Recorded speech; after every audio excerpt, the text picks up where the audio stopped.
Okay, so handa ko na siyang harapin. Handa ko nang harapin yung padlock ko. Ito ako, nabubuo ko ng ngayon. Handa ko nang isipin yung mga pangit na nangyari sa buhay ko. Grabe. Sobra. Wala na akong luha. Ubus na yung luha ko. Siguro napagod na rin ako. Ganyan. Napagod na rin. Siyempre nakakapagod naman din kasi talaga yung dumating ako sa point na kaya ko na i-sacrifice yung sarili ko. Kasi tinatanong ko ano yung kulang? Saan ako ng kulang? Saan ako nagkamali? Siguro ang tanging pagkakamali ko lang is nagtiwala ako. So, nag-abroad ako. Kasi nandun yung tiwala ako eh. Nung muna kasal kami. 8 years. Hindi ko na talaga ina-expect na base sa pagkakakilala ko sa kanya, di ba? Hindi ko na talaga ina-expect na maghanap pa siya ng iba or lulukoy niya pa ako. Oo, marami akong pagkakamali. Hindi naman kasi ako perfecto. Hindi ako perfectong babae. Natural lang yan sa mag-asawa. Yung mag-aaway, may bangayan, mabunganga ako. Kasi yung sinasabi niya kasing alibay niya na pananakit ko before is, that was a long time ago na talaga. Yung pananakit ko, nasusolusyon na naman agad yun. Tsaka nagkakabati agad kami. Hindi yung ganyan na ilang araw hindi siya umuwi, ganyan. Hindi ko talaga nakikita sa point to the view na magloloko siya, may love siya sa iba. 3 months lang, iisipin nyo 3 months lang ako nawala. Samantalang ako sa Japan, ito sabihin ko sa inyo 3 months ako sa Japan. Samantalang ako sa Japan, nandun na yung pera eh, nandun na yung temptation, nandun lahat. Isusubo ko na lang yung pera. Ayoko. Kasi unang-una sa lahat, sabi ko, may asawa ko. Dadalhin ng konsensya ko yan. Kung makikipag-flirt ako sa iba. Alam niya naman yung trabaho ko. Kasi hindi niya alam. Dancer ako, alam niya yan. Alam niya yung trabaho ko. Dancer. Entertainer. O, sabi na natin, na tayo mahiya. Sa inyo na lang yung ano iisipin nyo, pero depende pa rin sa babae yan. Dancer, entertainer, performer, ganyan. Alam mo yung ganun yung masakit. Nandun na lahat ng pera sa Japan. Pero hindi. Kahit wala akong perang maidala, wala akong perang malaking pera na madala. Alam mo yun? Mas pinili ko pa rin siya. Sabi ko, dadalhin ng konsensya ko yan. Konsensyahin ako kung sigurong makipag-flirt ako sa iba tapos kapalit ng pera. Hindi. Sabi ko, uuwi ako ng malinis. Dumating ako sa Japan ng malinis ako, to be honest. Alam ng Panginoon yan. Umuwi ako ng malinis kahit wala akong pera. Sakto lang. Tamang sahod lang. Sahod. Bayad utang lang. Alam niya naman ang trabaho ko at hindi ko may tatanggihan sa kanya. Nagsasabi pa nga ako sa kanya. Ang hindi ko matanggap, which is, hindi talaga ako pinabayaan ng Panginoon. Kasi una na lang, nahuli ko na siya sa text message eh. Pangalawa sa messenger, nabanggit niya yung babae, pangalan ng babae, katapat lang namin, taga-dyan lang, boss niya, mayaman yung babae. Boss niya kasi driver yung asawa ko eh. Ginawa siyang driver, nagpapaservice sa kanya araw-araw. Pero nung nandito pa ako noon, hindi ko talaga yung pinapaservice dyan. So, sabi ko, wag na, kikitain mo naman yan. Which is, yun lang talaga yung nawala ako. Siguro yung kasalanan ko lang din is, lumayo kasi ako yun. Nandun na kasi yung tiwala ko sa kanya. Hindi nyo maalis sa akin yun. Nandun yung tiwala ko kay Eric na hindi siya magloloko. Kasi naman magloloko dito, baka ako yun. Pero hindi ko ginawa. Kasi nandun nga yung panghahawakan namin sa isa't isa na pangako. Sa hirap at ginawa, till death do us part, kasal tayo, walang magloloko. So, way back na, ayan, nahuli ko na kinonfront ako siya. Sabi ko, ano to, sino to? Pakikinig ako sa'yo, pakikinggan kita. Well, naiyak na ako noon kasi sunod-sunod na huli ko sa kanya eh. That was April 27, 2024. April 18 lang ako bumalik eh. Sumitay na siya sa akin noon. Sumitay, malamig na siya. Pag kinikis ko siya, parang pagod ako. Niyayakap ko siya, ayaw na magpayakap. Ganun. Kahit pag pinagluluto ko siya, ayaw niyang tekman. Ang dami niyang nasasabi. Ayoko na umiyak kasi. Napaiyak ko yun talaga ako. Tapos, ayun na, malamig na siya sa akin. Ayoko na umiyak kasi. Tapos, ayun. Mahirap sa akin ito talaga. 8 years kami nagsama, pinagpalit nila ako sa pera. Nagmeron na padali. Hindi niyo ako kasi sisi. Tapos malapit pa sa amin. Kasi babae niyo kakamatay lang ng asawa. Tapos yun nga, kinumpront ako na siya. Wala akong narinig yung pagpapaliwanag sa kanya. Sabi ko, sino to? Kasi may nag-message sa kanya. Umiiyak daw. Nagpapasundo daw. Nagpapasundo. Umiiyak. Gabi-gabi sunduin mo naman sa ano. Doon ko na siya tinanong, sino to? Sabi ko, niloloko mo na ba ako? Sabi ko, kailan mo pa ako niloko? Sabi ko, ganun sa kanya. Yun na yung tanong ko sa kanya. Kailan mo pa ako niloko? Sabi ko, niloloko mo na ba ako? Kailan pa? Sabi ko, kailan mo pa ako niloloko? Sabi ko ganun sa kanya. Tapos, hindi niya alam sa messenger. Sinwitch ko yung account ko into account niya. Doon ko na nahuli. Maliit na, nakita ko. Kahit ipakita ko pa yan sa inyo. Ako, nananahimik lang ako. Kasi, inaaway ako ng mga ano niya. Ako daw kasi yung may mali. Ako daw may ugali. Wala na ba kayong may alibay na dahilan sa akin? Kaya ayun na. Nabanggit niya, sabi niya sa messenger, no, kausap niya yung kapatid niya, which is si Erica yun, 14 years old. Sabi, excuse me. Sabi niya, Erica, lumabas ka bilis. Pauwiin mo na si Ate Kay mo sa kanila. Yun yung sabi. Nahuli ko, in-screenshot ko. Katabi ko lang siya dito sa kwarto. Kasi ayoko siyang palabasin. Gusto niyang lumabas. Para ano, magkikita sila ng babae. Kasi umiiyak ano yung babae. Di ba nagpapasundo daw sa kanya. Wait lang. Sabi ko sa kanya, sino to? Sinong Kay? Sabi ko.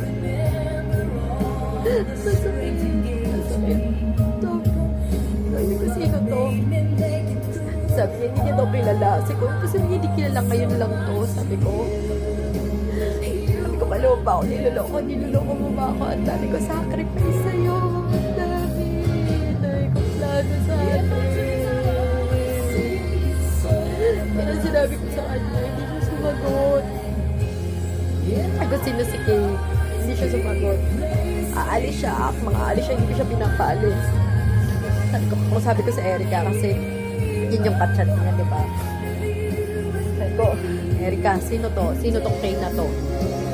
Bumaba siya. Siguro, para senyasan sa Erica na huwag mong salita. Hindi nagsalita yung kapatid niya. Wala akong nakuwang sagot. Sabi ko, okay. Sabi ko, huwag kang aalis kasi aalis eh. Dumating yung nanay niya. Pumagit na yung nanay niya. Sabi ng nanay niya, doon ka na muna. Steph, kayo na ka sa kwarto kung palamig ka. Tapos si Eric bumaba sa baba. Hindi siya natulog. Tapos, tumahimik ako. Umiyak lang ako. Akala ko susundan niya ako dito sa kwarto. Kagaya ng ginagawa niya noon, na nilalambing niya ako.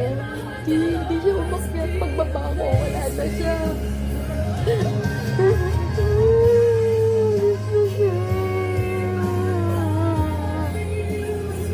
Umalis na siya. Wala na siya. April 20. April ano yun? 27. Ng gabi. Wala na siya.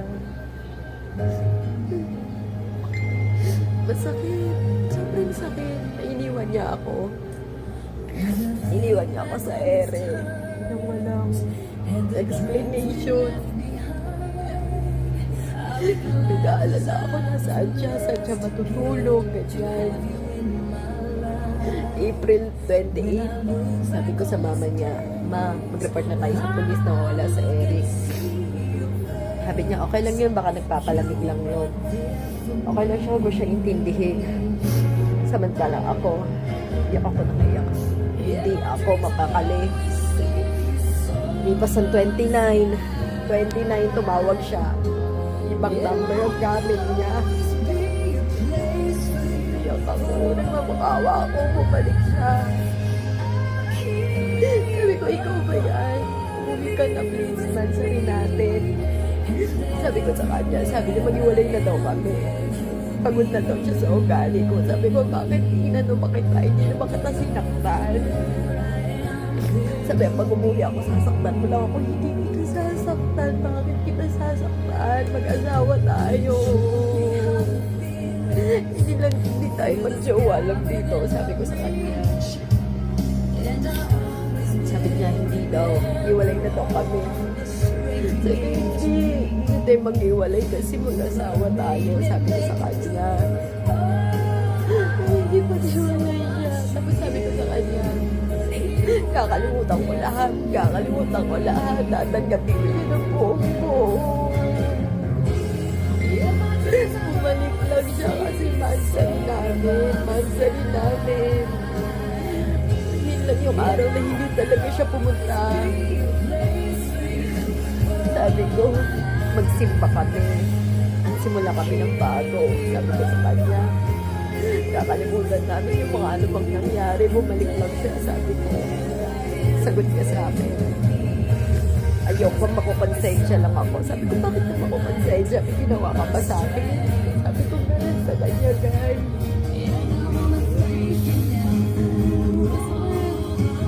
To the point pa lang na gano'n na makukonsensya siya. Ibig sabihin may ginagawa na siya. Tapos,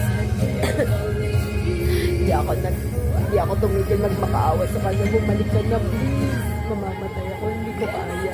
Sabi niya, gusto mo ba akong makulong?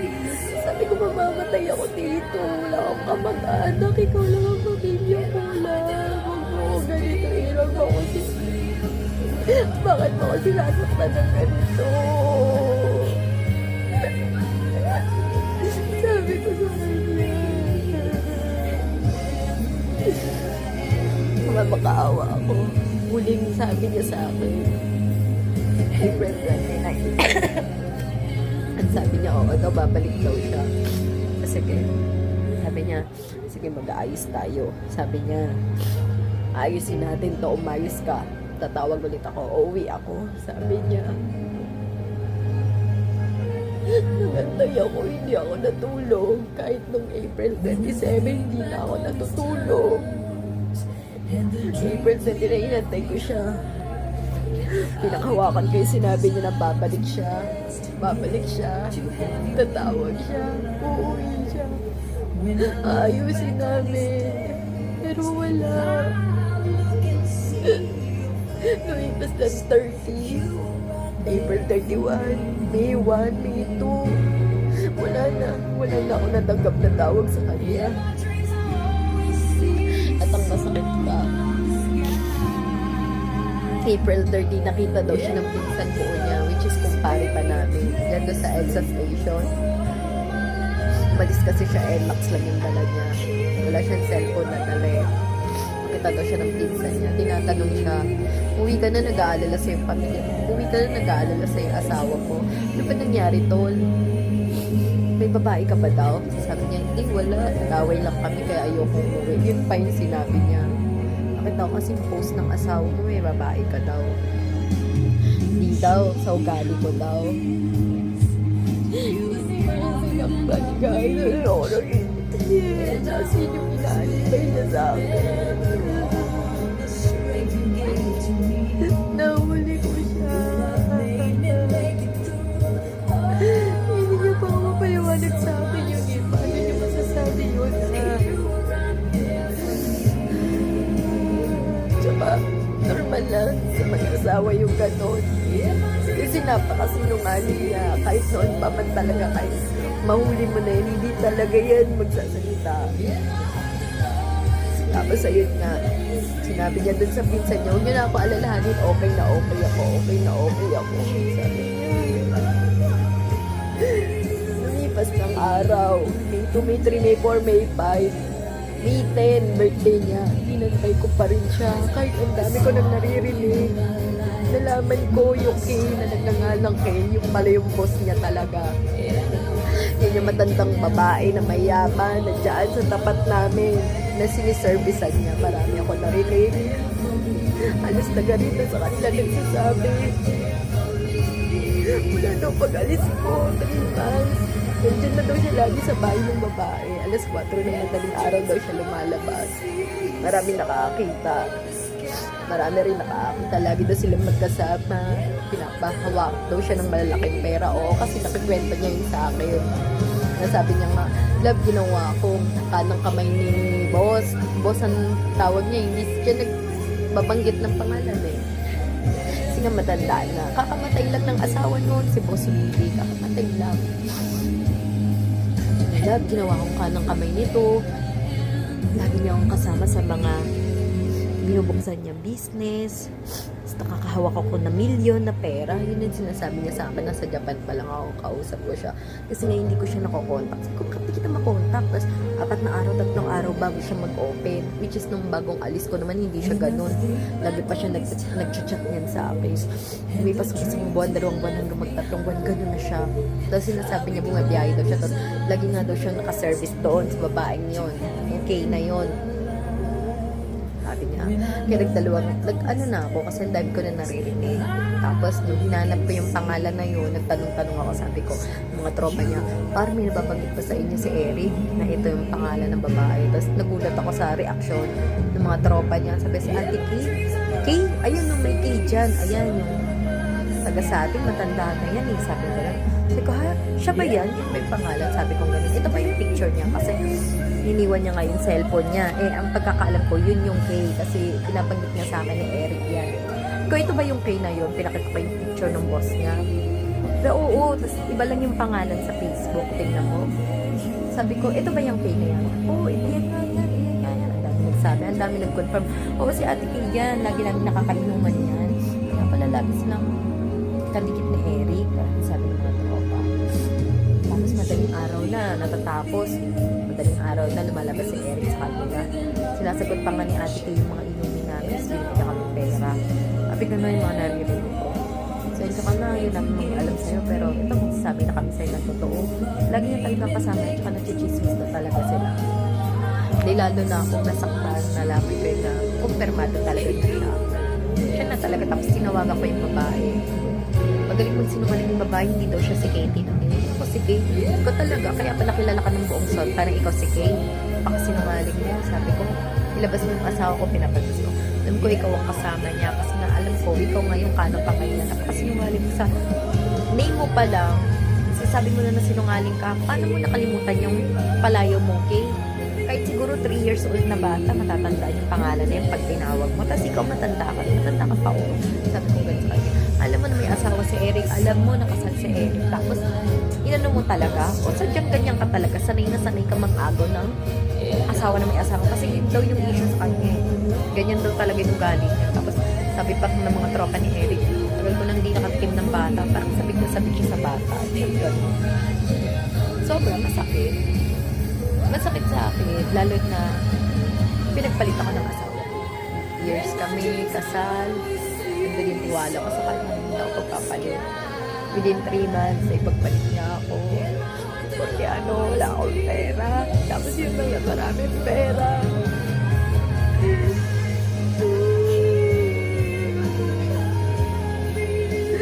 Masakit. Kasi nagtiwala ako. Wala akong pag-iisip sa Japan. Kung naman trabaho kahit gano'n lang yung perang dala ko. Tapos siya gano'n. Tapos nangyayalibay niya sa akin yung ugali ko daw. Siyempre masakit yun. Sobrang sakit sa akin. Sobrang sakit kung alam nyo lang. Halos, makamatay ako. ako, halos ikamatay ko. Hindi ko kinakaya eh. Kasi siya lang talaga yung sa kanya umikot ang 8 taon ko. Tiwala ko. Tapos kasal pa kami, di ba? Sobra. Masakit sa akin. Na ganun mo ipagpapalit yung pinagsamahan natin within 8 years. Samantalang ako.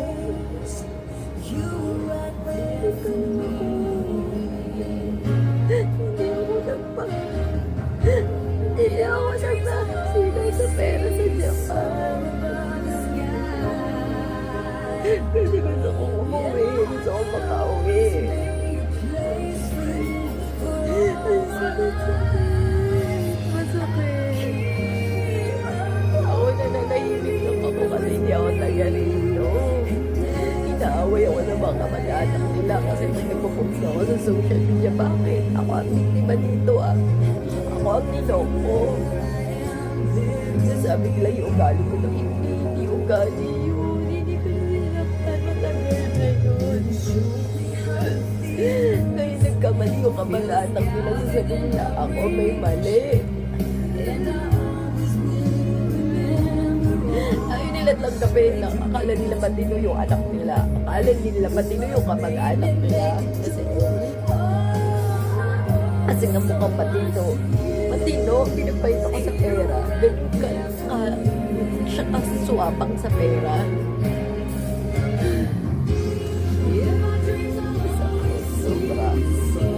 Sobrang sakit.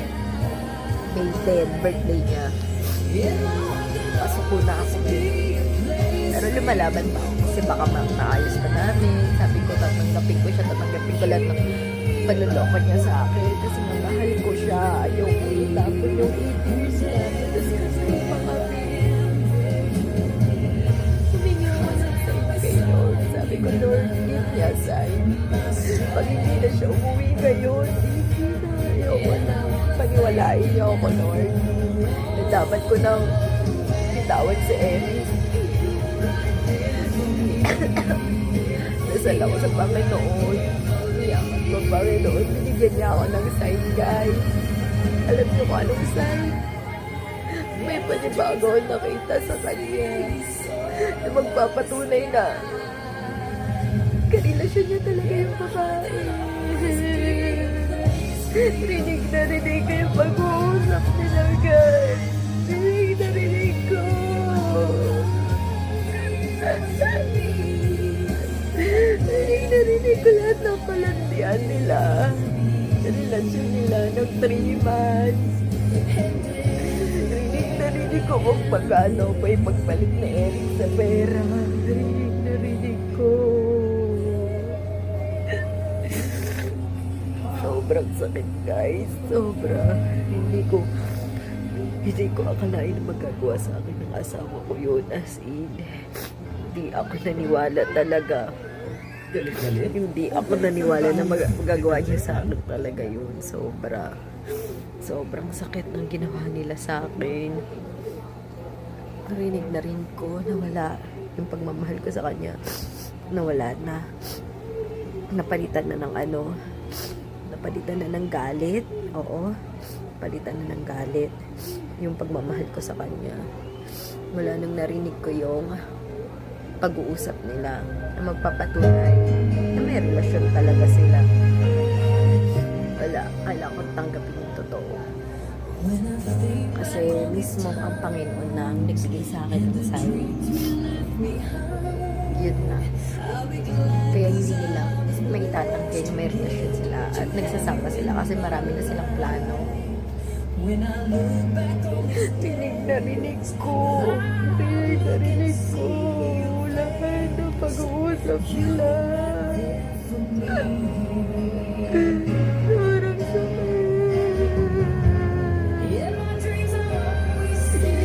sobrang sakit, guys. Wala akong ginawa kundi mahalin siya. Wala akong ginawa kundi mag-isip ng magandang future namin. Kaya nga ako nag-abroad. Kasi ako yung nag-adjust. Niyaya ako pa siya mag-abroad ka rin, love. Ayaw niya. ako na lang daw muna. Masakit. Sobra. Pero wala tayong magagawa. Sabi na nila, money can buy anything, di ba? Alam ko kasi siya na talaga. Kasi nga kami. Sa relasyon namin dalawa, hindi ako yung bumitaw, hindi ako yung nagloko. Siya. Kaya di niya ako masisisi. Ngayon nagsasalita ako. Kasi ako yung ano dito. Ay, ako yung nadidiin. Ako daw yung may kasalanan. Yun, ito ang totoo. Totoo. Ang pera, maraming tao ang pera. Kahit ikaw kaya pang bili ng pera. Pero, ako hindi ako kaya bili. Kasi ako na siya nagpabili sa pera. Yun yung sa akin. Kaya, ngayon alam niyo na sila naman nagtatanong.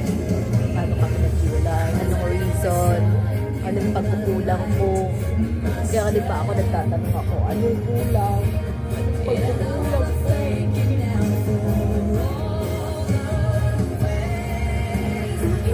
Ako itira sa sarili ko. Ilang beses ako nagtakang magpakamatay. Hindi ako kumakain, gabi-gabi ako lasing. Hindi ko baka ng mga gamot para makatulog ako kasi hindi talaga ako nakakatulog. Yung ano mo, naawa ko sa nanay ko umiiyak, matawag sa akin, makatatag ka. Hindi lang siya lalaki sa mundo. Pero hindi talaga siya para sa iyo. Kinausap ko ng Panginoon sa isipan ko, kaya mo yan. Hindi ko ibibigay siya pagsubok na hindi mo kaya. Ayun. Ayun dahil sa mga alam mo na. Hanggang ngayon, di pa rin papakita.